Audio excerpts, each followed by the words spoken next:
is on, and he's going to get on me about forgetting the recording, which I'm glad you do. I'm glad you do, Jeff. You always hold me accountable for that kind of stuff. Always keep me on my toes. Man, I didn't blab last week. What's up with that? That was at Podcast Movement with Bruce and Deb, who are both on. Had a really, really good time with you guys and girls. It was just a really fantastic experience being with, networking with different podcasters. And I had to give up the blab, and I apologize for that. I should have given notice, but we're just so into the moment, like it was just, we were in it. That's all I can say. But for if anybody's on here tuning in who's new, my name is Nick Snapp. I'm going to take my glasses off because I see this glare. It's really distracting me. I'm not really sure why. I don't remember that either. I'm sure pretty much someday Jeff's going to go ahead and call me out on that one again, because that's just kind of how you do, right? You were about to remind me. I see that. Awesome. Well, let's get started. Let's talk about focus a little bit. If you guys remember 2 weeks ago, not 1 week ago, we talked about 30 seconds to focus, different steps you could take to focus harder in 30-second chunks. So I want to expand on that a little bit. I'll do a little recap if anybody's interested. Let me get my own recorder here going. So yeah, I'll do a little recap if anybody's interested in going back to what we talked about last time, digging deeper into that whole concept.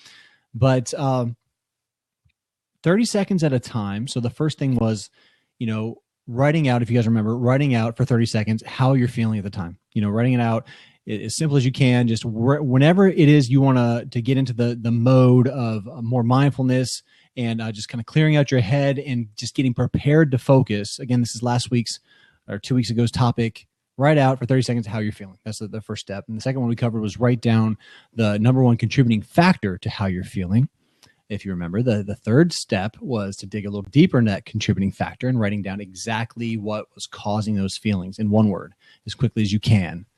The fourth step of this 30-second chunk process I was talking about, I got to give it a better name, the Snappy second, or I don't know, whatever. But, one thing you can do to either continue experiencing the feelings you were feeling at the time, or what you could do to make a change. So it's about being aware. The first step of focus is to be aware of how you're feeling at any given moment, especially when you're preparing how to focus. Overall, 2-minute exercise, 4 steps, 30 seconds each. And, we ended by talking about, just starting small. This is about commitment. So if you want to focus better, it's about fulfilling a commitment to yourself. And I had an interview today with Sean Blanc. He's a little bit of a hero of mine. I'm not sure if any of you know Sean. He's got seanblanc.net, and he's got an awesome course called The Power of a Focused Life. He's doing amazing things with that course. And we talked in detail today, actually, about the concept of focus. And what he said to me really pierced through me. I can't wait for you guys to hear the interview. It's not going to come out till I think the 3rd week of August because, Mr. Productivity, I'm like that far ahead now. Neil, you're going to love that one if you're, because I'm actually, I think I'm really close to 10 episodes ahead. So it's fantastic. Sidetracking. But yeah, no, Sean said that it's integrity. If you're not fulfilling commitments to yourself, these small little steps, you're not having integrity, which it pierced through me. I was like, what do you mean? Like, I'm a guy with integrity. So he gave me an example. He goes, Nick, right now I'm on this podcast with you. I'm doing this show with you right now as we speak. I showed up. He goes, well, it was at 9:30 in the morning. He showed up. We had the interview. It was fantastic. But what would have happened if instead of the interview, he had a commitment to do some creative work, to write a blog post or to work on a project? 9:30 comes around and, he doesn't really feel it. He's not in the spirit to do whatever it was that he wanted to do. So he's going to go ahead and focus his attention on other things like Facebook or Twitter or something that potentially could be a distraction. Something maybe it is a good, valid reason to gain your attention, but it's not what you committed to do. So what you do is you compromise your own integrity. And I thought that was really an awesome, powerful statement that resonated with me. So that's why when you start with this whole concept of focus, starting small is preferred and recommended for myself and obviously Sean, that you want to make sure that you can trust yourself again, for lack of better terms, and have that personal integrity. So I thought it was just a really insightful piece of advice that he gave me on that concept of just trusting yourself again. And for this exercise that I put out there 2 weeks ago, it's the same kind of concept. It's starting small. Can you commit to 2 minutes?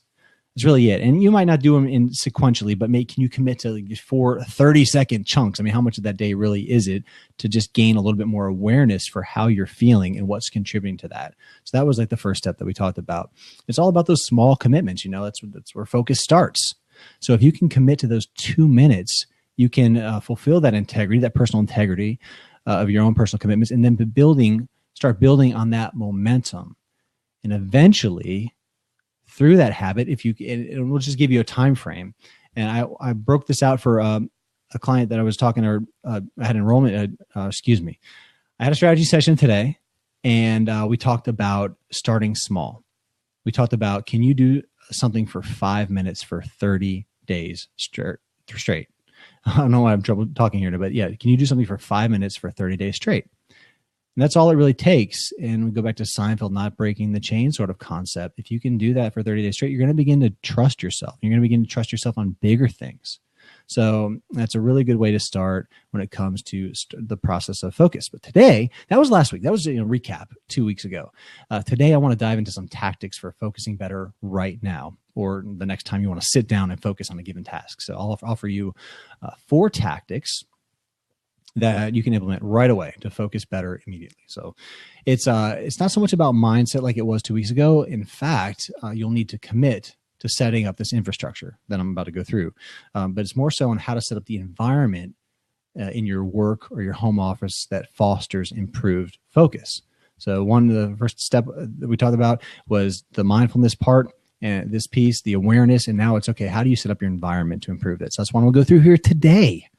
The first exercises I presented last week, like I said, were awareness. This time, step 1 is when to focus. So the first thing I recommended was writing down how you feel. If you're feeling tired, if you're out of energy, it's the first step of focus is to be deliberate about when you should be focusing. So if you're out of energy, then that's not the time to focus. So step 1 is understanding when you should focus. I focus best mid-morning after I've gone through my morning ritual. So I have an awareness thing that I do, like I told you guys before. That's part of my morning ritual. When I get done with that, I actually have been exercising. I used to try to bang out like an hour's worth of work at 6 a.m. in the morning. So I get up my body naturally wakes up between 5 and 6. And I would I'd go through my morning ritual. I'd read and just fill myself up and pray and meditate. And then after that, I try to bang out work. But I realized I was a little foggy at 6 a.m. I wasn't really with it. I hadn't had a cup of coffee yet. I hadn't had a workout. So I wasn't as sharp as I'd prefer to be. Some people are sharp out of the box like that, but I wasn't like that. So now I decided to switch it up about 3 weeks ago, actually. And I work out now at 6 a.m. I had a little fear there, waking the kids up or whatever, but now I'm in the garage. I'm pretty quiet. They don't wake up. So I started doing that at 6 a.m. to get started on my workout. So now instead of that 6 to 7 a.m. slot that I was trying to get really focused work, my slot has bumped back to 7:30 or 8 a.m. And I tend to hit it really, really good stride around 8:30 or 9 a.m. But there's other folks out there. I know Jeff follows Mike Vardy, and Mike, my counterpart, if I can call him that, he hits his stride around 5 p.m. So he's more of a night owl, and he's adamant about not fighting your body clock, as I am as well. So he wakes up a little bit later than most do, and he does more low impact stuff during the day, and he catches a stride later in the afternoon because he knows what works for him. So you got to listen to your body. So when to focus is critical, and I love that about Mike, and just having that awareness. Going back to awareness is a really important thing. So knowing when to focus, now that you know when to focus, I would take it a step further and say, okay, now that you know your focus time, schedule that time on your calendar, that focus block. It doesn't need to be a specific task. If you want it to be a specific task, you can do that. I'm not going to get back into the calendar versus list conversation, but definitely block out that time, an hour, 2 hours, whatever you can commit during your most aware state of mind. Like I said, 9 to 11 is my focus time. That's when I'm creating content and stuff like that. It's actually when I wrote the outline for this Blab broadcast, for example. Because when I'm content creation, I got to be thinking, I'm not just sitting blindly checking email or doing thumbnail artwork for, my podcast episodes or all the other little myriads of things that I do throughout the day that don't take a lot of thought. Creating content is one of those things that does.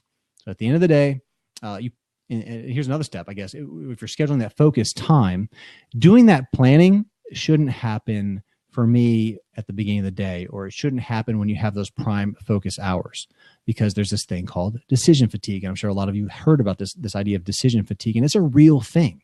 So basically, if you make a lot of decisions first thing in the morning or when you're hitting that stride, the concept is the more decisions you make, the worse the decisions are as the day progresses, theoretically. And I know that when I make a lot of decisions, when I'm trying to plan my day and I didn't do it the night previous, I get a little bit more worn out than I otherwise would have been had I made those decisions up front. So that's a critical thing, is that if you're going to plan your day, and everybody should be planning their day, I don't care if you use a list or a calendar or however, whatever, your bullet journaling, whatever it is you do, plan your day well in advance before your day actually starts. So I would just give an example. Like if Mike, we keep talking about Mike, if he gets his stride around, if he say he starts his day or he really gets into his focus time around 5 p.m. Well, he's not going to start planning his day at 4. He's probably doing that, in the morning, or he's doing it the night previous. I believe Mike actually does do it the night previous. So he's like light years ahead of being a night owl. So I guess he pretty much finishes up his day and starts planning his work. So that's a really good thing to get that done in advance, so that you can make the decision, you can sleep on it and kind of marinate on that all night, and then get up and get ready to execute. It's just so much better for priming yourself and being ready to focus. So that's the big step one for this particular segment of focus, is knowing when to focus, and that goes right hand in hand with when to plan and when to schedule that focus time. The second one is just it's easy. It's the most boring advice ever. It's sleep. Sleep. Just try it. Like if you're going to bed too late, if for me, if I'm getting up at 5 and going to bed 11, that's not doing it for me. I got to be going to bed at 9:30. I really do. This Wednesday night here is my exception, so that my body clock typically gets me up a little bit later when I'm up for the Blab till 10 o'clock. And I know that, and I allow my body to do that, but just try it, like go to bed a little bit earlier. Maybe it's just 10 or 15 minutes. Start small. Do something that you can commit to, just like the whole awareness thing. Just committing to 2 minutes a day. For sleep, it's not the same sort of thing for me. It's just, what's that small habit you can execute? Can you get to bed just 5 minutes early? And what is it that's causing you to stay up later? What events in your life, and to think about that. And that might be a part of your awareness exercise. If you want to talk about how you're feeling, and you're feeling, rushed, or you're feeling tired. Well, why are you feeling tired? Well, I stayed up late last night to watch Game of Thrones. Maybe that wasn't the best decision. What can I do in my life to get that same, sort of fulfillment that Game of Thrones gave me in another manner, or figure out another way to watch it where it's not compromising your sleep. So sleep is just one of those things. Like, man, it's just got to have, for focus, you just got to get the sleep. It is really, really tough. You can set up all the productivity tools you want, and set up all the systems and processes, but if you're not in it, if your mind's not right and you're tired, it's just you're not going to get the focus that you're looking for. So I would say, just in smaller chunks, get as much sleep as you possibly can. Obviously 7, 8 hours is optimal, but certainly at least 6 hours. That's just one of those standards. If you're getting 4 or 5, it's gonna be a struggle to focus. So number 2, sleep and eat. Number 3, this is where you get into a little bit more tactical. I call this, turn off the notifications. Yes, that notification too, the one you're thinking about, your phone, right? Like the text messages, you can turn that stuff off. Once you know when to focus, you got to get the word out about your personal process. So if you are focusing like me between the hours of 9 to 11, and if you've been on this Blab for a while, you've been following my content, you know that I'm all about the agreements versus expectations, right? You can't expect your family, if you're a stay-at-home person and you're working at home, solopreneur type situation, you can't expect your family to quiet it down and leave you alone during certain hours, during your focus hours, if you've never made that agreement. So the first thing that you could do, the next step is, okay, when to focus now. Like, you went through that exercise, when your body's feeling right. The next step is to get the word out about that process. In some cases, you can couch it as a personal experiment. It's particularly helpful if you work in an office environment that's prone to distraction. So, hacking corporate is the theme of the month. It was this month at the time of this recording. And that's one of those things, is that if you want to do unconventional things in the office and you need to focus and find a way to focus, then having that agreement that you'll be left alone. Maybe it's an autoresponder on your email. Maybe you don't work at your desk for those 2 hours, but whatever you need to do, make the agreement up front. And in the case of corporate, I'm a big proponent of asking for forgiveness and not for permission. So just try something different, see if it works for your office culture, and perform exceedingly well. So phone and text messages are those sort of things that you can turn off. But you have to have that agreement. You block out that time for yourself, but let your partner know, your kids know, that that's your time to focus. That's your 2 hours a day where you really, really got to get into it. So that's step number 3 for me. And step number 4, getting into just more standard type of stuff, is execution mode. When you actually are ready. So, okay, you've built the awareness from the 2 weeks ago. When to focus. You're getting enough sleep. You're turning off your notifications. You're ready. Like, I'm in it. I'm going to execute my focus task. And when you plan these sort of activities, grouping like tasks is critical. And I can't say enough for the power of batching like tasks. And I use the podcast example a lot, so I'm not going to go back into that, but just content creation, for example. So if I'm creating content for this Blab outline or blog post, or the setup remarks that I do for the podcast, or what else? Email, commercial email type stuff, all the content creation, writing a guest blog post, or whatever it is that I'm doing to create. If I'm writing a proposal, if you're writing a proposal for a client, or you're doing an analysis, whatever it takes, if you're creating content, that is always advantageous to batch together in the same day. Mike calls it, I keep going back to Mike. I'm a hero. Mike's a hero of mine as well. But yeah, Mike themes his days, and everybody knows the concept of theming. Well, if you're trying to write a blog post, and then you're going to do a podcast interview, and then you're going to have a meeting with a client, or a coaching call, or you're going to go do a site visit, whatever it might be, the transition time between those tasks will take more time than it should if you would have been a little bit more deliberate with how you spend the time. Like, for example, I'm going to give you another example. Meetings, for me, personal meetings, one-on-one meetings, it always happens on Wednesday. So Wednesday is my day to be out of the house. I start really early in the morning. At 6:30 in the morning, I meet a men's group, and we do a study session, and then it's at a Panera. So after that session, if I have a face-to-face meeting, I'll typically try to have that meeting right there at that Panera, so that, like, basically, if people want to meet me, they're coming to the Panera to come meet me, or I'm finding some other place around that site that's easy and convenient for me to get to. So I'm not like having to go all the way home and come all the way back. Or if I have a coaching, like a face-to-face coaching conversation, I will do that on Wednesdays. And that's I've committed to only doing those sort of activities on Wednesday to be more efficient and batch that stuff together. The other piece of the execution mode that really helps with focus is the Pomodors. I mean, Pomodors is a common concept that's been talked about recently. It's very common in the productivity space, but it's common because it works. Shorter batches work, focus time. If you have trouble focusing, then start with something like 15 minutes.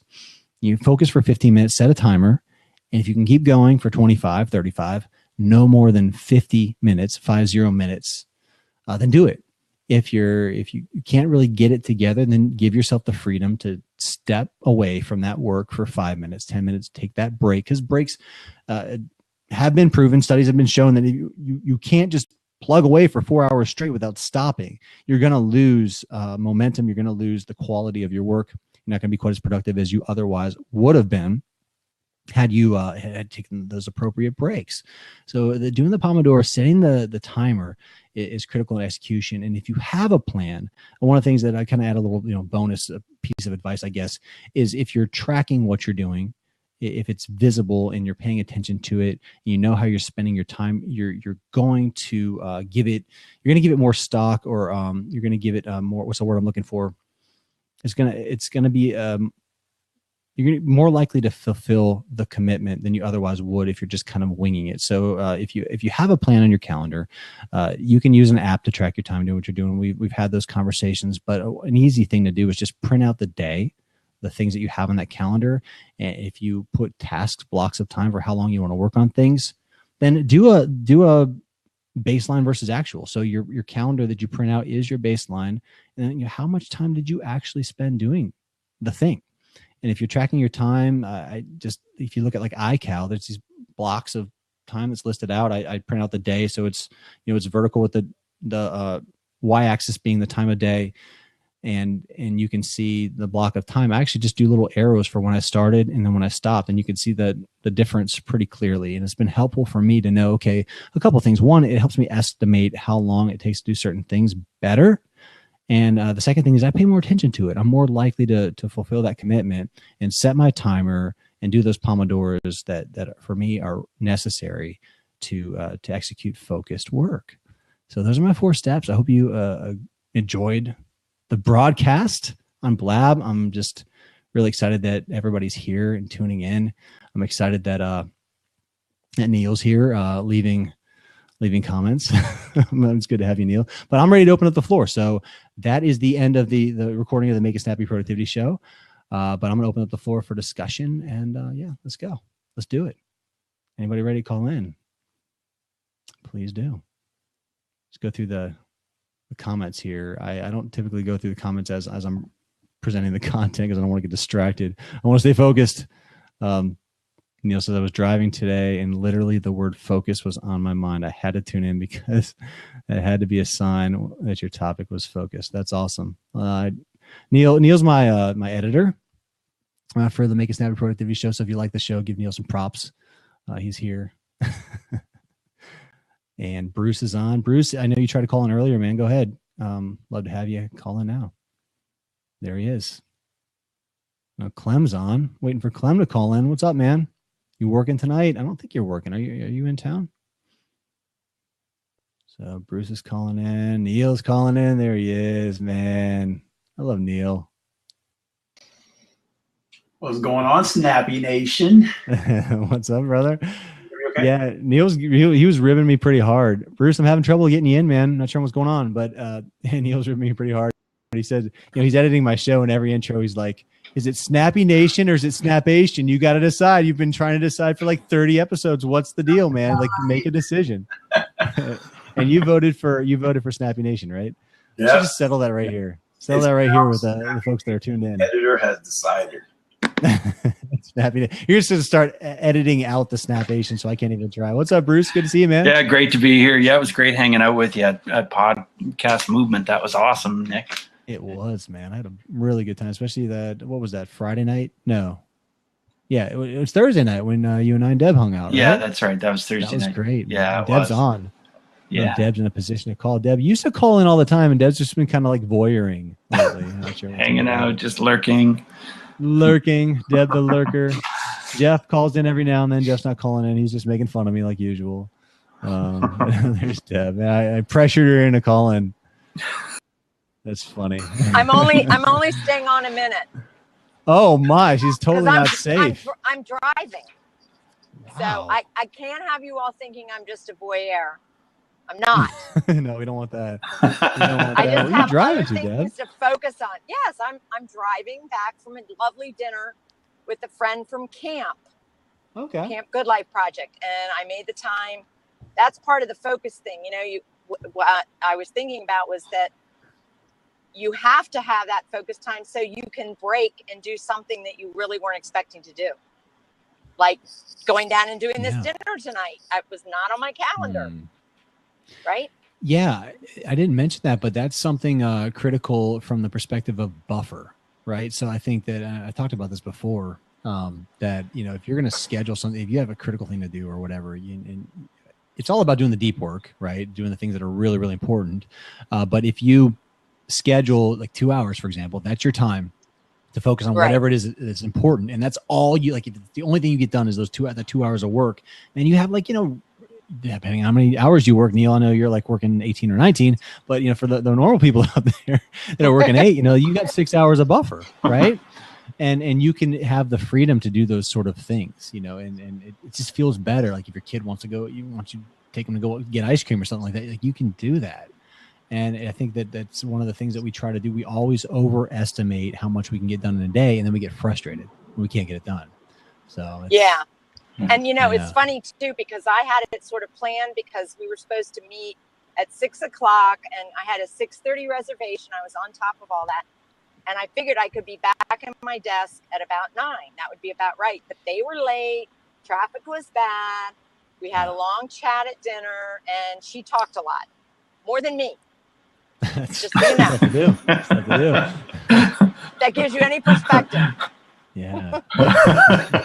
Anyway, but listen, I'm going to get off because it's not that much fun to watch somebody driving and talking, but I'm going to get off, but I'm No. staying.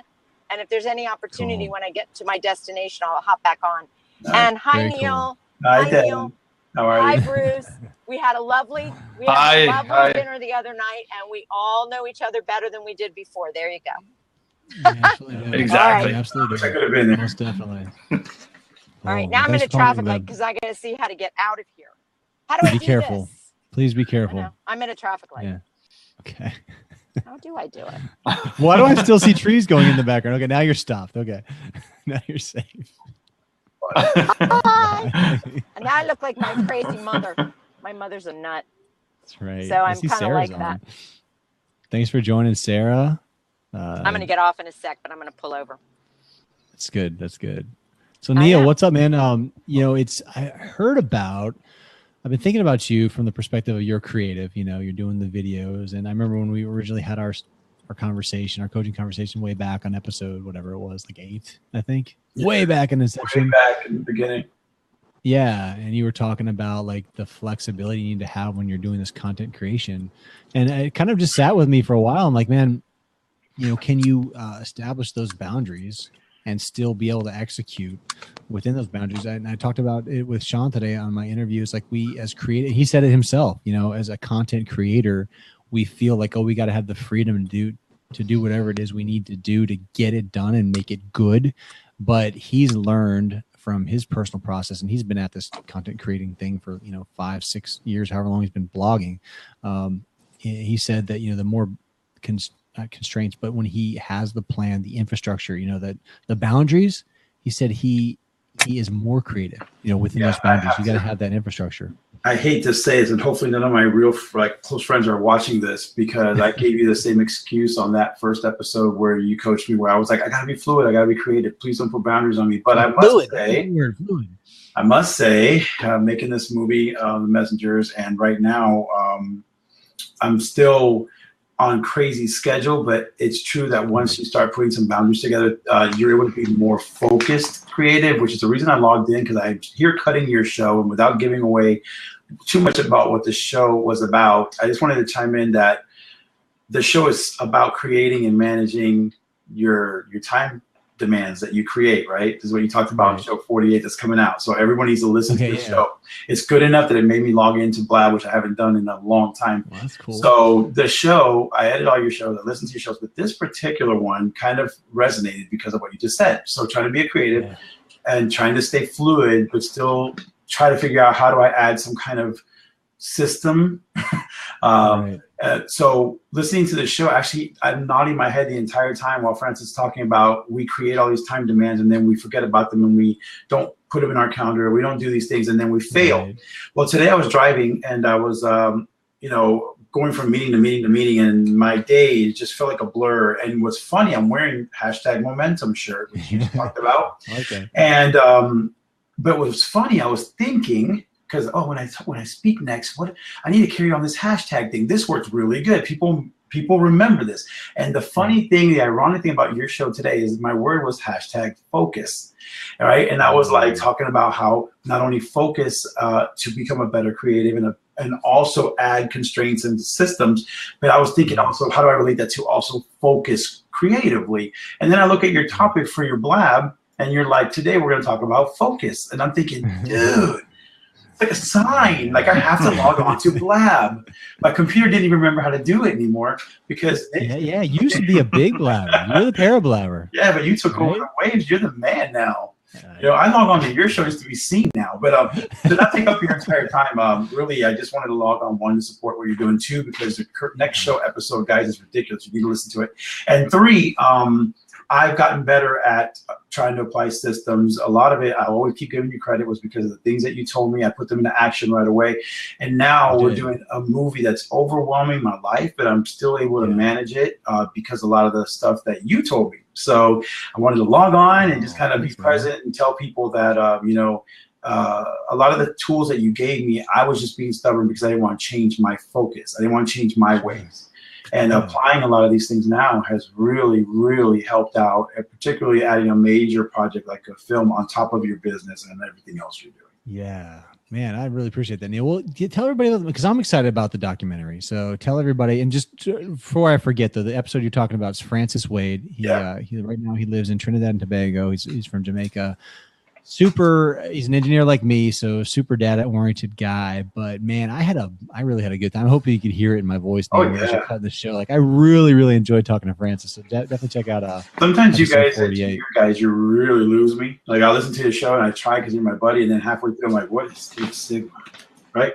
But this episode, I never told me that before, Neil. Thanks. I'm not an engineer. You guys are too smart for me. To me, it's like red ball, blue ball.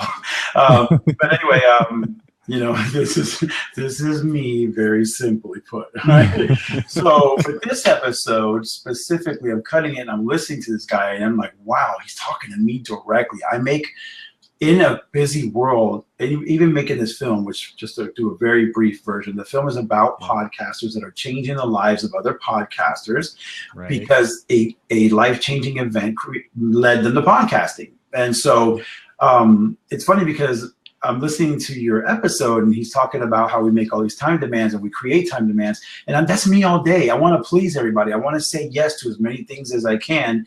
And then I create a time demand and then I don't live up to it because I get busy. I didn't put it in my calendar. I didn't do whatever. And this movie's a great example of that. I'm traveling the country. I just came from Guatemala. Before I leave one country, I'm being asked to go to Puerto Rico or other places. And it's like, I'm committed to the project. I'm saying yes. And I didn't realize every time I came back from my trip, I'm a week behind in my business. I'm a week behind in what I'm doing because I didn't have the system in place to keep me focused while I was traveling and while I was limited to internet and other unforeseen problems. So I'm going to work on, and I'll put this on POP so you can hold me accountable. I'm going to work on not creating so many unnecessary time demands, because you can't just say yes. You have to be able to truly give your attention to things so that they can be done properly.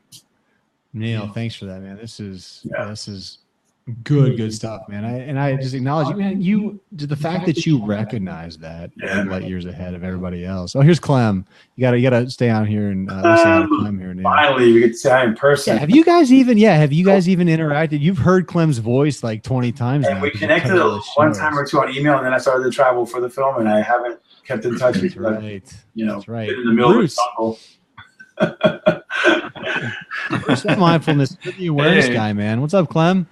Yes, son. But I remember you were Clem dropped off. I know the content from 2 weeks ago resonated with you, Bruce, because of the awareness and the idea of focus. This is a little bit more tactical, though. This is kind of setting up your environment. So what are your thoughts on, one, I didn't even ask you guys if the content resonated with you, what I delivered here tonight, if you thought it was valuable or not. It's going to have to resonate with me because I have to edit it. Oh, yeah. So I don't ever get the option of whether I let it resonate or not. I kind of have to let it resonate, or I don't get it. Oh yeah, and Neil, I'm giving you more work because Bruce, I don't want to cut you. I don't want to forget about this. So Pat Flynn gave me this just brilliant idea at Podcast Movement. You remember it, Bruce, probably the burst, right? So and my schedule, and I have it all lined out now. Neil, I've been really process driven here with the podcast, trying to get 10 episodes ahead. I only really had one slot for the month of August, which is to focus on focus, right? So I had the Blab. Okay, let me take a step back.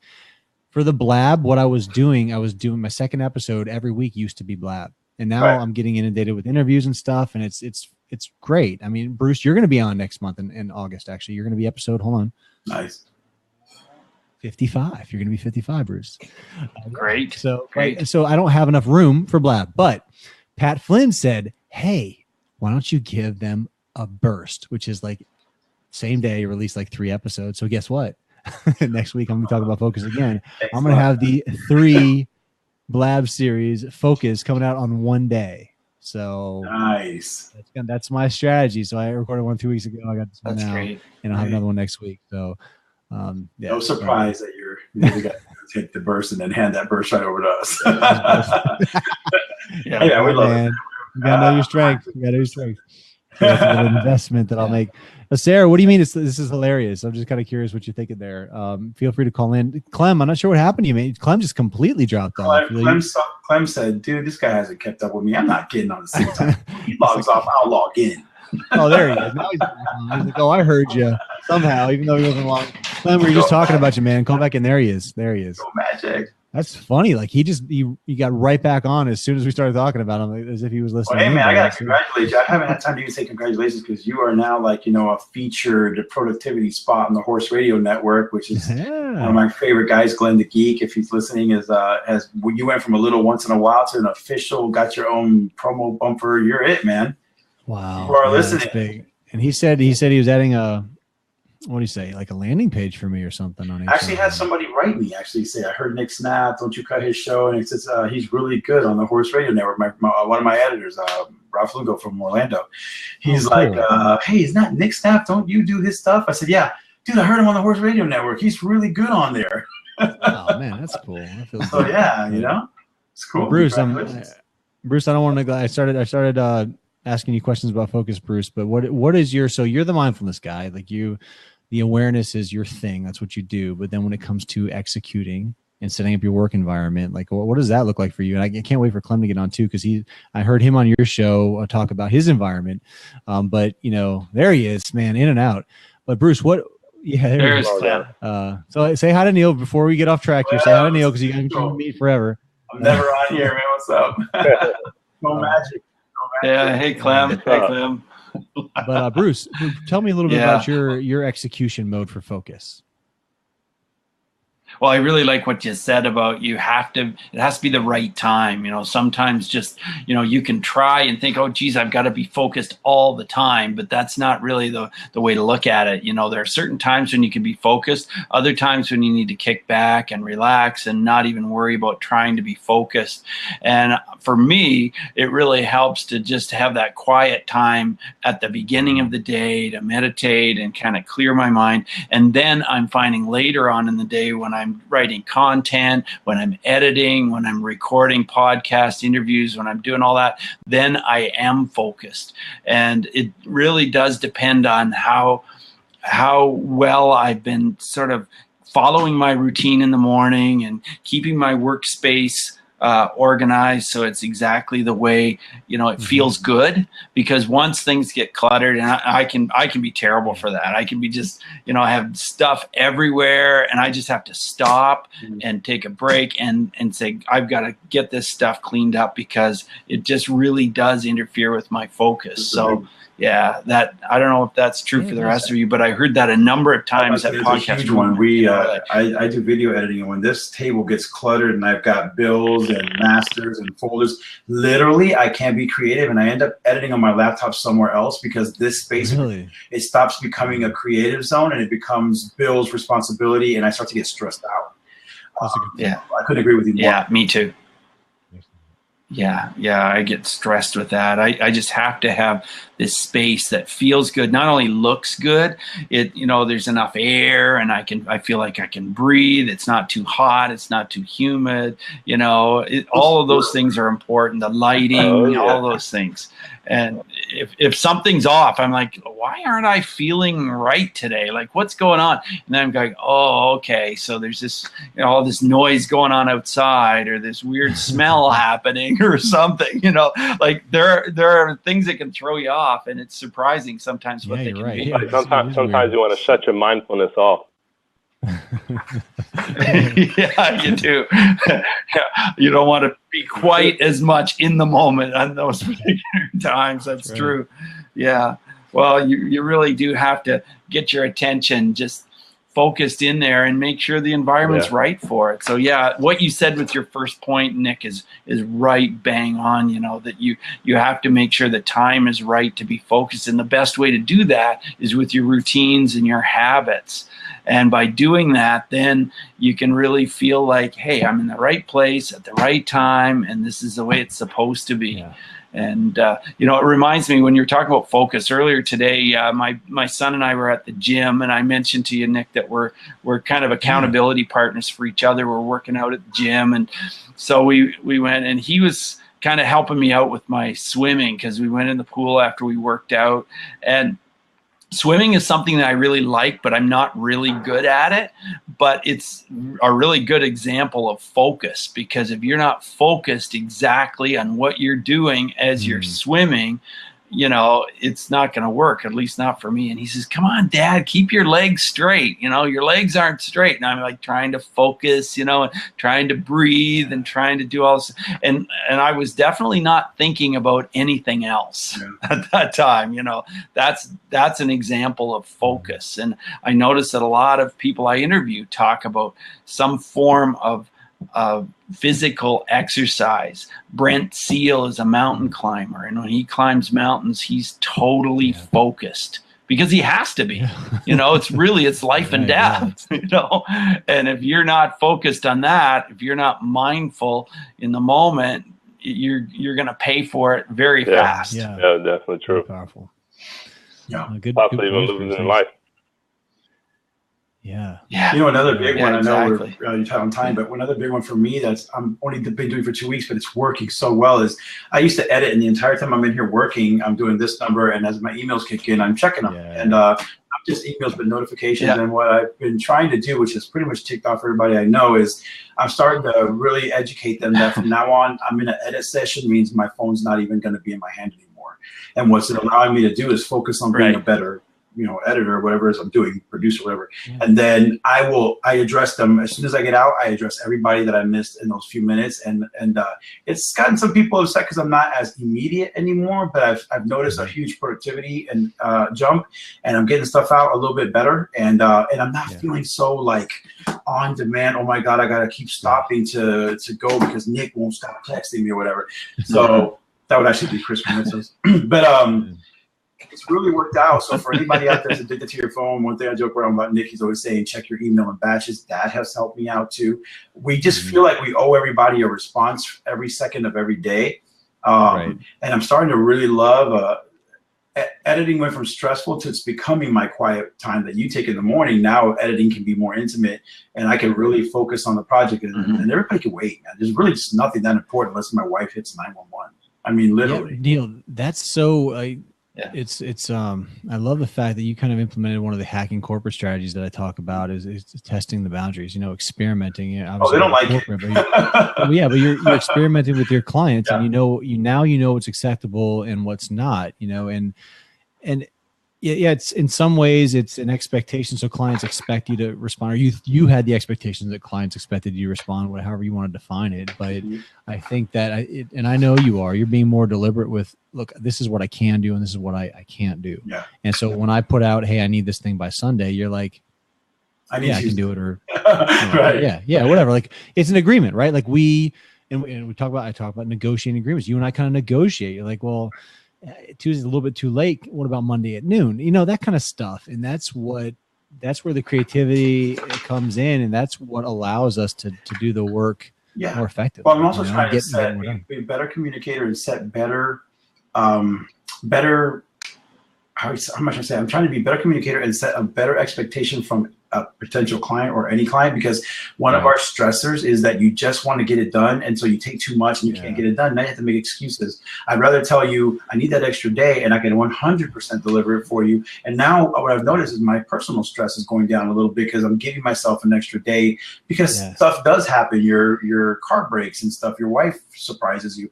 And so it's really helped me out. But they're not happy because they lose that immediate response from you. But I'm actually seeing the personal creative growth that I miss, that I'm starting to lose because now I'm just running my business instead of producing amazing content.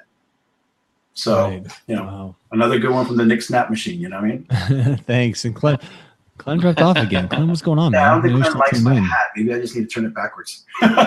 Maybe that's what it is. But I wanted you to come on and talk about what you talked about on Bruce's show as far as setting up your environment when you're traveling, because Clem does a lot of traveling for his work. Very similar industry as yours, obviously does the projectionist work for conferences and things like that. And yeah, since he's on the road for such long periods of time, the way he sets up his environment to be more effective is very interesting. Well, I'm going to try and listen into it because I actually have a show due to you in about 30 minutes here. So I'm going to listen in, and if I can, I'll pop back in. But I really just wanted to get on, support, say congratulations, you're doing an amazing job. Thanks, man. Show 48 is definitely worth a listen, people. And number 3 is hire him. He's a great coach. All right, well, I got to go. Wow. And Neil's a great coach too. So just since we're giving all this love around, Neil is the guy that helped me with my launch for the first 60 to 90 days. I mean, you were fantastic about, because I didn't know anything about anything. And I remember how it went down. Yeah. Well, yesterday we launched Khadijah's show at the Florida Podcast Association. And I told her to look at you. I said, listen, he put in all the work. Coaching is not that because I coached him, he's here. It's he put in the work, or he chose or not chose to listen to coaching advice. And he even went to other people and got more advice, and he combined it all together. And yesterday when she launched, I told her that's what you need to do. It's not about you or me being great coaches, because you and I both know if you're a great coach, your pride and joy like a dad is when you see that client do well. And then you go, I hope I had a little piece of that. They like to give you all the credit, but the reality is they do the work. If you don't get up every day to do your podcast, it doesn't matter what I said to you in a coaching session. Right. But you're doing all the work, but I was honored to help you. And yesterday I got to see her. And actually, just so you can know, today she called me on Skype and she's like, I talked to Nick Snapp. He told me, don't give up, your numbers will come. And it really made me kind of proud because you were giving her advice. And I remember when you were like, I don't even know how to start. Yeah. And it was really great to see like someone I worked with is now advising someone I just launched today, right? And she felt so good that Nick Snapp told her. And I was like, wow, look at that. Less than a year later, now Nick went from, Neil, I don't know how we're going to launch on Christmas. I don't know how I'm going to handle all this, to she sees you as a little celebrity. You're rocking a messenger shirt. You just went to podcast movement. You've got a Blab. She's seeing you where she wants to be in a year from now. So congratulations to you, man. And on top of that, the fact that we've been able to still stay together on a non-coaching thing and work as a business collaboration. That's the power of focus. And then like we were talking about, and building momentum. So I'm a big supporter. I haven't gotten on Blab on my own in well over 6 months. You got me on. So obviously you're doing something right, buddy. I will see you guys in a little bit. Deb, hey, I want to. Yeah, great seeing you again, Neil. Neil. Yes, sweetie. Neil, I want to respond to you because that's so funny you said all that about the coaching. I just did a little riff on that I was going to put somewhere in one of my shows talking about hire a coach. And I was saying exactly that. I said, every coach you have isn't going to be the one. It's all the things you surround yourself with, and you find the different coaches that can give you the different strengths that you're looking for, or the different kind of perspective about what you're doing. And so, and when you said that about, just having a little piece of it, that's exactly right. It's like, I don't think any of us care if we're like the one. What we care about is watching that person, succeed. Oh yeah. Right. Yeah. You gotta, it's all about that. I always tell people I never promote myself as a coach. I'm just coaching. Right. And so, and you also have to know, like I told her, hey, when you get ready and you're not feeling productive, you need to hire him as a productivity coach. So you also have to know how to hand them off to the right person, not just your buddy.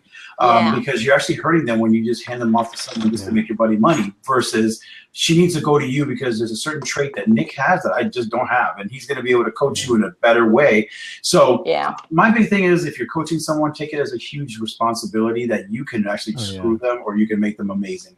And as long as anyone that I worked with is a little better than they were the day that they talked to me, because I was not as great of a coach when I met Nick as I think I'm getting now, because with each client, I'm like, I need to be better. I need to learn more. I need to be faster. I need to respond more. I need to be more available. So you become a better coach as you coach. And exactly. When you have people like Nick that start to become MVPs in the NBA, and then they now awesome. Sorry, guys. It was powerful thing I said. It knocked your camera down. Mic drop. When I can point at former. I can only do this on my phone. I hate that I can't do this on anything but my phone. Oh, we love your commitment. At least you're here. But when I can point to Khadijah and show her that Nick was a success, of course, because of what he's doing, but also because you're proud to put a stamp on that person and say, hey, I had something to do with that. Then what is she thinking? She's saying, wow, then I'm working with you. And before I walked out last night, another young lady approached me and said, I saw Nick, I saw Khadijah. How do I get on board? Wow. And that's been the blessing. And I love seeing what he's doing. I'm constantly bragging about, that's my boy. And we're, you know, what's funny is he coached me on his show. I coached him in his product, but now we're doing business together. We're growing together. We're about to travel to another, island together. We've expanded by coaching one another, not because one of us coached the other better. You see what I'm saying? I know, we're so incestuous. This is terrible. Yeah, I'm just kidding. I'm always proud of Nick, you know it, and I got to jump off. But guys, he's the man. Thank you for supporting him. I see the same people always supporting him, and as his friend, it's like you just get kind of proud to see that he's built his own little community, because that's exactly what coaching was about. Remember, build a community that will outlast your new and noteworthiness. That's right, man. That's what's up. I appreciate you, man. Yeah, man. We'll love you guys, and I will talk to you soon on the POP.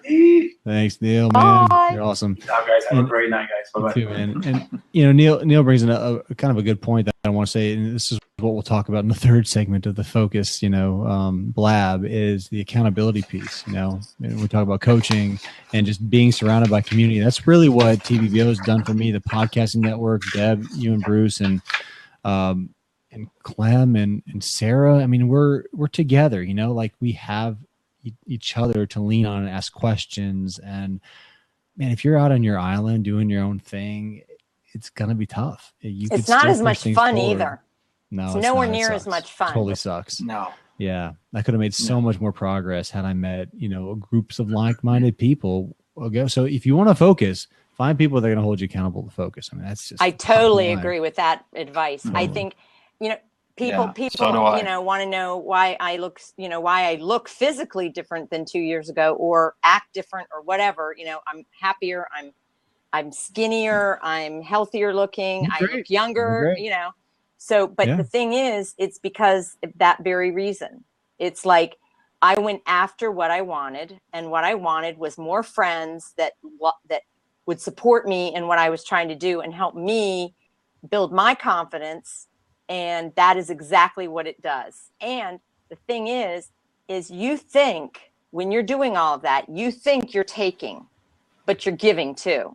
And everybody says it. So we all know that it's a give and take thing the whole way through, which makes it even more fun. You're right. And then, as I often say about like our coach, Greg, I say he kicks my butt, and he does, and so I need that person that kicks my butt. And then I need another person who tells me it's okay. I have another coach who's very warm and fuzzy and Zen-like, and I like that too. You got to have all of it. Right? Bruce, I see you as being a little bit more of that coach, man. I could just listen to your voice and just kind of, coach me to you too, Bruce. Yeah. Yeah, but you do have to do that. You do have to be that accountability partner to other people and say to them, hey, you said you were going to do such and such. What's going on? What happened? Like we gotta step forward and say those kinds of things, not just like, oh, it's gonna be okay, it's all good, like there's a time for that, like we talked about earlier. There's a time for that, and a time to get right down to it and realize, hey, you're not meeting that expectation. You said you laid that out, you had the structure, you had the steps you were gonna do. You got to stick with it, and you've got to maintain that schedule that you set up. Absolutely. And by the way, I'm going to be vulnerable and full disclosure here. As you were talking, Nick, tonight, I was going, yep, not doing that. Nope, not doing that. Oops, need to be doing that. Sure. So, and I very much care about it. And I very much don't want to come off like I'm being a victim when I can't pull it off. What I want to say about that is that you have to be, going back to that awareness, and then the intention is that you have to then cut yourself enough of a break to say, I'm not a bad person because I'm not getting this done. I just suck at it right now. And then there's that word one of my coaches uses, which I'm not doing such and such yet. And that's where I try to stay in that space where I'm never giving up on myself in the process. Yeah. Isn't that a good one? It is. Yeah, that's a great one. Yeah, never giving up. Yeah, and that word yet. That is a very, very good one. Yeah. So I'm passing that one along to the group. There you go. Yeah. But it is hard as a coach to say, hey, you're sounding a little like a victim here. That's not easy to say to someone. Today, but it turned out it was my ex-mother-in-law. That's another whole story. Okay. But no, I got in her face because she's older, and this doesn't relate directly to productivity, of course, but I really knew. I said, look, Dorothy, what I'm saying to you is because I care about you. So that's the message you want to get along when you have to make that, when you have to have that difficult conversation with somebody to say, this isn't serving you or me. Because if you're going to be in victim space, believe me, I know, because I was there for a long time, like years. And if you're going to be there, it's going to totally hold you up. And therefore, thinking about back to focus, you're not focusing. If you're so busy being a victim, how could you be focusing on anything else? No, you're not. That's true.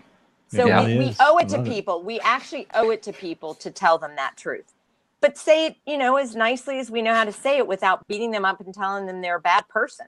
It's not about persons. It's about behaviors. It's not who you are. No, yeah, you're right. It's behaviors. Just like when you think about how you want to raise your kid right. You should feel that way towards all of your clients, I think is that, we owe it to them to say the truth. And I'm getting better at that because you know why? Because I tell myself the truth. Bingo. If you're willing to do that for yourself, then all of a sudden you're able to put it out there and do it authentically. Yeah, it's true. That's the other thing. People can tell if you're just bitching at them, or they can tell if you're trying to get a one up on them or something. They can tell. That's a good point about authenticity. Yeah. I mean, when I put things out there, like in the Facebook group, I'm challenging people, I'm trying to teach or instruct or whatever, I really try to make an effort to you're walking the walk, to be vulnerable. I really, and just to give an example of how I've struggled with it, or what I've done to be successful. Something like it's like, I'm good at I feel like I'm good at teaching productivity because I'm not naturally productive. Like I've fallen too, so it's okay. It's not about, like you said, it's not who you are. It's just what you're doing, the choices that you're making, and those can be changed. So exactly. Cool. And really the other thing is in some of this coaching I'm doing now, working on this money mindset stuff, which is going to be, my next big thing. First of all, I had this brilliant realization that I didn't have to throw out all the work I was doing, which is accounting and some tax work. I mean, I don't mind some of the tax work. I could actually build it in a way that now what I can do is I can actually put them together and marry them into this new program. And get this, I can then, by getting to people's, and this is a great idea for our coaching practices, which is do a survey, get people to tell you stuff you want to know, so if they're going to be a good fit. Because if they are, in that victim space, I'm sorry that they are, but I'm still going to be here. You can come back when you're no longer wanting to be that person. You need to be a person that is willing to do that work. And listen when somebody says, hey, what happened to you today? Where were you? You were supposed to, don't start defending, don't start deflecting, all that stuff. That can be applied to so many different aspects of life too, marriage, relationships. Everything. And it's exhausting. Yeah. Here's the other part. I don't know about you guys, but when I am not doing my, walking my walk and doing what I say I believe in and all of that, the disconnect causes a lot of stress and friction in my body. And so I end up being a lot less productive and therefore not able to focus. So that's another point to be made about the focusing. If you can't focus, so here's the flip side of what you said, Nick. If you can't focus, why aren't you able to focus? And that's kind of what I got to thinking about as I was listening tonight. And I know why I'm not focusing, because I'm overwhelmed. And when I'm in overwhelm, I don't get enough sleep, which I'm really trying to pay attention to the sleep piece, by the way, because I started not feeling well this week. And I was like, because I'm not getting enough sleep. Gave myself a couple of good nights of sleep. Started to feel a little better. Oh, that works. Okay, let's do more of that. Trial and error, practice, noticing, all that. And eating right's another. I can't remember if I mentioned it or not when I was doing the content. Eating right goes synonymous with that as well. Yeah, it does. Yeah, it does. But I really like what you said about the authenticity and the honesty and being honest with yourself, because you're absolutely right. A lot of times, if you're not able to focus, you stop and you think about it, and maybe you do a little journaling or whatever it is, and you come to a realization, hey, maybe I'm not being honest with myself here.